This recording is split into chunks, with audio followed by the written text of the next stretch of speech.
টালমাটাল ঢাকা ২ আসনের রাজনীতি। এক সময়ে বিএনপির দুর্গখ্যাত এই এলাকায় দীর্ঘ ১৫ বছর নেতৃত্ব দিচ্ছেন আওয়ামী লীগের অ্যাডভোকেট কামরুল ইসলাম।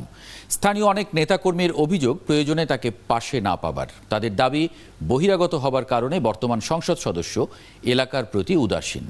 আর সারা দেশের রাজনীতির ধারাবাহিকতায় এই এলাকায় নির্বাচন নিয়ে তেমন তৎপর নয় বিরোধী দলগুলো। এখানকার ৪ বারের সাবেক সংসদ সদস্য বিএনপির কেন্দ্রীয় নেতা আমানুল্লাহ আমান দণ্ডিত হবার কারণে তার পক্ষে এবারও ভোটে লড়তে পারেন তার ছেলে ইরফান আমান। রহিম রুমনের বিশেষ প্রতিবেদন। কেরানীগঞ্জ উপজেলা পরিষদ। দেশের রাজনৈতিক সংস্কৃতি অনুযায়ী উপজেলা পরিষদগুলোর দেয়াল জুড়ে এমপিদের বিভিন্ন পোস্টারে ছেয়ে থাকার কথা, কিন্তু এখানে সেই চিত্রটা ভিন্ন। ছবি দেখে যদি অনুমান করা হয় তবে মনে হবে এখানে বেশ কোণঠাসা বর্তমান সাংসদ।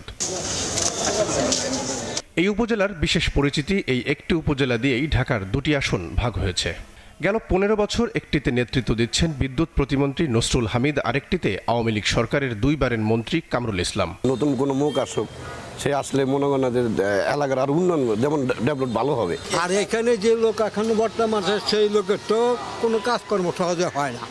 কামরুল ইসলাম নতুন এমপি নতুন কাজ হবে, নতুন আইটেম একটা তার কাছে একটা মূর্তি করলে আমরা পাবো। আর এই এমপি তো আমরা একদিন দেখবো আসে না। আওয়ামী লীগ বিএনপি বুঝে না, সবাই যে ওনার বাসায় গেলে ওনার কাছে ওনার কাছে যেটা চায় উনির কাছে পায়। শাইন ভাই আইছে দেখতাম বলিয়া উনতাছি ১০ জনে যেদিকে ভোট দিব সেদিকে আমরা দিব। দ্বাদশ জাতীয় সংসদ নির্বাচন কেন্দ্র করে ঢাকার ২ আসনের এই এলাকায় বিএনপির কোনো রকমের নির্বাচনী প্রচারণার তৎপরতা আমরা দেখছি না।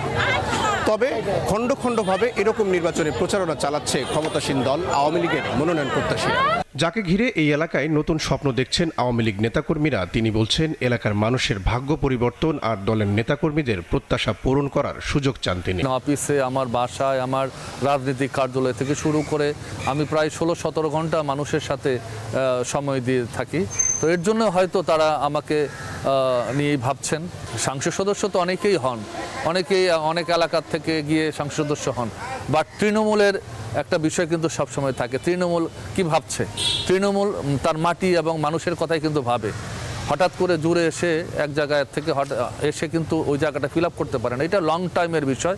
আসলে মাননীয় প্রধানমন্ত্রী তো বলেছে যে জনগণ যার সাথে আছে, তৃণমূল যার সাথে আছে, তৃণমূল আওয়ামী লীগ যার সাথে আছে তাকে নমিনেশন দেবে। ঢাকা ২ এর মানুষ বুকে আশা নিয়ে বসে আছে যে পরিবর্তন হবে এবং পরিবর্তনটা হবে আমাকে ঘিরেই। আওয়ামী লীগের রাজনীতির সংকট ছাড়াও এই আসনে জনভোগান্তিও কম নয়।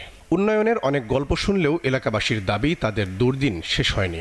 ওইটা তো আপনার রাস্তাঘাটের অবস্থা, এলাকার পরিবেশ দেখে বুঝতেছেন। আর বাদ বাকিটা বুঝবেন হলো এই বুঝবো জনগণে যে রাখা উচিত না রাখবো না। উন্নয়ন তো কমার বেশি হয়েছে। এই উন্নয়ন তো পুরোপুরি তো আরো হয়নি গা।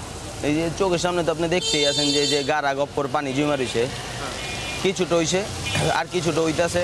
রাস্তাঘাট তেমন একটা উন্নয়ন হয় নাই, যা হয়েছে অর্ধেক কইরা অর্ধেক ঠেয়া দিচ্ছে। যেখানে গাদা পড়া লাগে আমাকে ভোগান্তি হইতে আছে।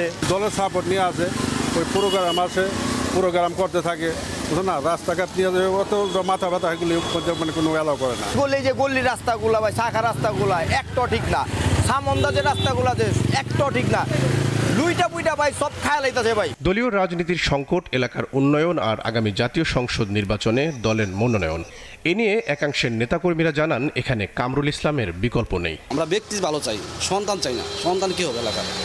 কামরুল ইসলাম ব্যক্তি হিসেবে অনেক ভালো লোক। বেশি 3টা গ্রুপ আসলে দেখি আমদিকে লোক বেশি মেয়া গ্রুপ থাকতে পারে। আমদিকে আনে যে কেন সব আমদি কি রাস্তাঘাট যে উন্নত করছে সরকার, এই জন্য আমরা সরকারের ধন্যবাদ। আমরা আগামী নির্বাচনের কার্যক্রমগুলো আমরা সম্পন্ন করে আগামী নির্বাচনে আমরা বিজয় হব ইনশাআল্লাহ। বীর মুক্তিযোদ্ধা অ্যাডভোকেট কামরুল ইসলাম নমিনেশন পাচ্ছেন এবং উনি বিজয় হবেন, এটা আমরা আশা করি। ঢাকা ২ আসনের মাননীয় সংসদ সদস্য আমাদের অভিভাবক বীর মুক্তিযোদ্ধা এমন কোনো কর্মকাণ্ড করে নাই যার কারণে নতুন কাউকে এখানে মানে কেউ চিন্তা করতে পারে। পাশাপাশি এখানের মানুষ অত্যন্ত ভালো আছে, শান্তিতে আছে। আওয়ামী লীগের শাসনামলের এই ১৫ বছর ছাড়া এই এলাকায় বেশিরভাগ সময় নেতৃত্ব দিয়েছে বিএনপি। এক দফা আন্দোলন আর এখানকার বিএনপির কাণ্ডারি আমানুল্লাহ আমানের মুক্তি ছাড়া নির্বাচন নিয়ে কিছুই ভাবছে না বলে জানান দলের নেতাকর্মীরা। আমরা এক দফার আন্দোলন, গণতন্ত্র পূর্ণ প্রতিষ্ঠা আন্দোলনে, মানুষের ভোটাধিকার প্রতিষ্ঠা আন্দোলনে, মানবাধিকার প্রতিষ্ঠার আন্দোলনে আমরা রাজপথে আছি। আমাদের কেরানীগঞ্জের মামাটি মানুষের নেতা, তরুণের অহংকার ব্যারিস্টার ইরফান ইবনে আমানের নেতৃত্বে আমরা কেরানীগঞ্জ তথা সকল কেন্দ্রীয় কর্মসূচি পালন করে যাচ্ছি। যারা বাংলাদেশে আন্দোলনকে বেগবান করার লক্ষ্যে কাজ করছেন তাদেরকে নীল নকশা করে কিভাবে জেলের ভিতরে ভরে রাখা যায় সেই নীল নকশা করছেন। তো আমি বলতে চাই এই নীল নকশা করে আমাদের নেতাকে আটকিয়ে রাখা যাবে না। যখনই আমরা নেতাকর্মীরা ডাক পাবো আমরা মরারও ভয় করি না, রক্ত দেওয়ারও ভয় করি না। তারা যখনই আমাদেরকে ডাক দিবে আমরা রাজপথে থাকবো ইনশাল্লাহ। কেরানীগঞ্জ মডেল থানা, কামরাঙ্গীরচর, সাভারের তেঁতুলঝোড়া, আমিনবাজার ও ভাকুরতা সহ মোট 12টি ইউনিয়ন ও একটি উপজেলা নিয়ে গঠিত ঢাকার 2 আসন।